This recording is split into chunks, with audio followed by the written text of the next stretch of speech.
সমস্যায় আছি, জানোস না, পেটটা ব্যথা করে, খুব জ্বালাপোড়া করে, এই সয়াবিন তেলের তরকারি ভাজা পোড়া করে এগুলা খাইবার যে খুব বিপদে আছে, জানোস না, কি যে করি, মানে এই তেলের সমস্যাটা। আরে আপনার না পাশে জমি চাষ করেন, ওই জমিনে সরিষা বুনবেন, সরিষা বুনে এই সরিষার তেল, সরিষা বুনে বাঙাই বাঙাই সরিষা তো আমরা তো সরিষা বুনি, আমাদের তো সরিষা আছে ঘরে। সরিষা বাঙাইবার লেগে কাঁচা মাঠে নিয়ে যান, কাছের মানে কি সরিষা বাঙাই? সরিষার তেল, সরিষা বাঙাই তেল বানাইতে লাগে। তাহলে তো সরিষার তেল খাইলে তো মানে গ্যাস্ট্রিকের ব্যথা যাবো। অবশ্যই এটা একটা ভালো একটা তেল। সয়াবিন তেল অনেক এই পয়জন থাকে, কিন্তু সরিষা তেলে এরকম কোনো জীবাণু থাকে না। সরিষা তেল খেলে শরীর স্বাস্থ্য ভালো থাকে। তাই তাইলে তো সরিষার তেল তো আজকে ভাঙিয়ে নিয়ে আমার লাগে।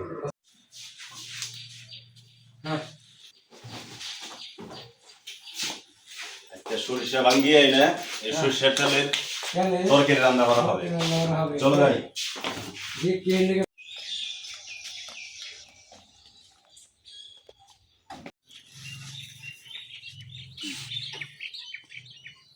চার গেলনে কি হইব? না 20 কেজি নাকি 15 কেজি।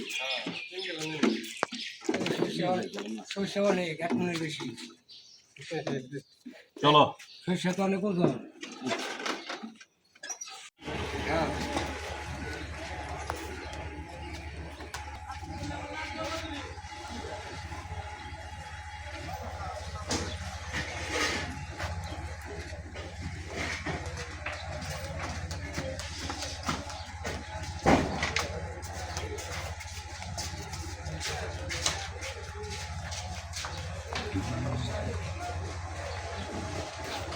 হ্যালো ফ্রেন্ডস, আমরা এখন আছি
পিওর সরিষার তেল এইমাত্র ভাঙিয়ে নিয়ে আসলাম।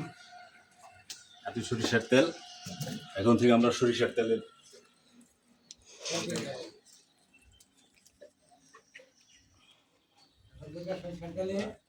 ভাজি খাবো, ভর্তা খাবো।